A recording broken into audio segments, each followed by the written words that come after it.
46-pack air cleaner that was on the extra crispy Charger, the Charger RT that was involved in a fire. I originally had considered sandblasting it, but due to the fact it was already heated up, which might have damaged the metal somewhat, I decided against it. I decided instead to use a product called Evap-O-Rust, which you can get at Harbor Freight for a decent price.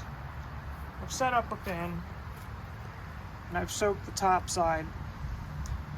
One side of it, as you can see, has most of the rust removed at this point. The side with the rust removed has soaked for about 24 hours. Now I'm working on the other side. It does a pretty good job on mildly rusted objects. Heavier rust might require a couple days, but so far it's doing a pretty good job.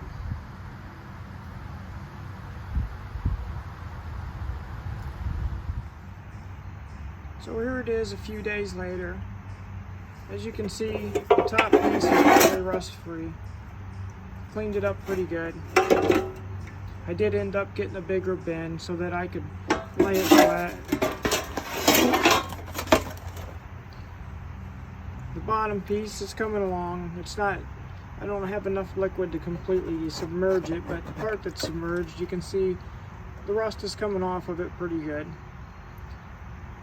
I'll just have to wait till that part's cleaned up and then flip it over and do the other side.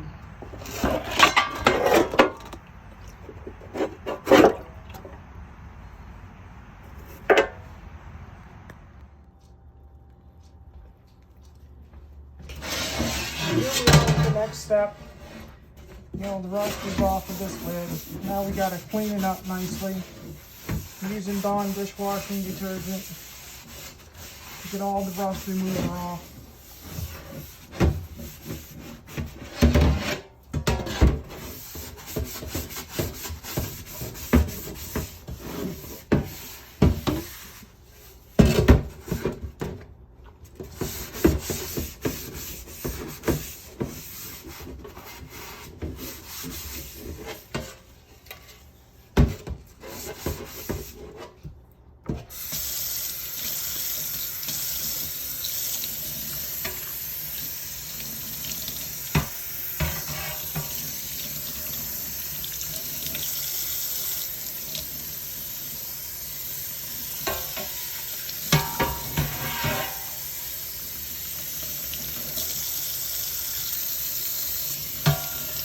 Here we have it.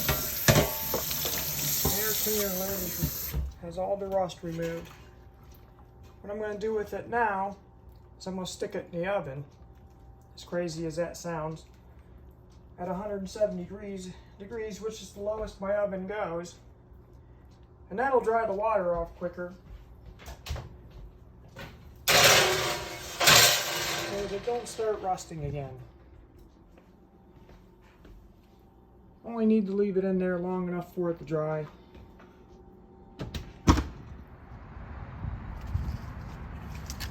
So out of the oven, I got it set up out here on a little jig. I'm hitting it with a self-etching primer.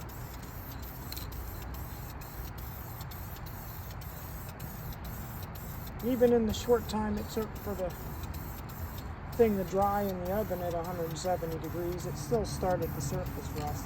That's why I like to dry it off as quickly as possible.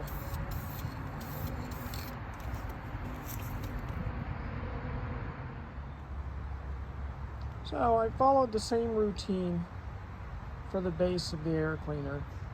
I didn't film it because, it would just be the same thing I already did, and you get the gist of it.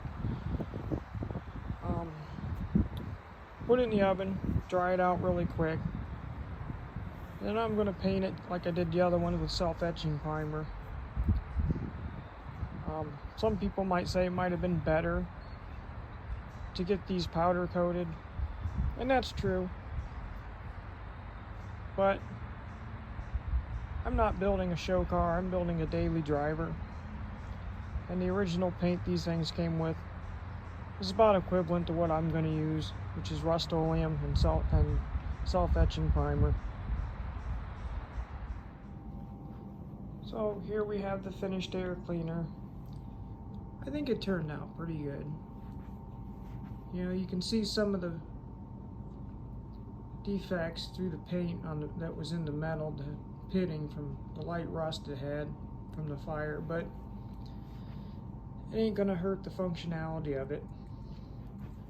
Here's the top part with the original style sticker, and the sticker for washing the air filter. I got an air filter ordered and on the way. That's a pretty expensive item, $125. But all in all, I saved it from the scrapper. It ain't perfect, but it looks pretty good to me. Good enough for a daily driver. It sure beats spending $800-900 for a new one, so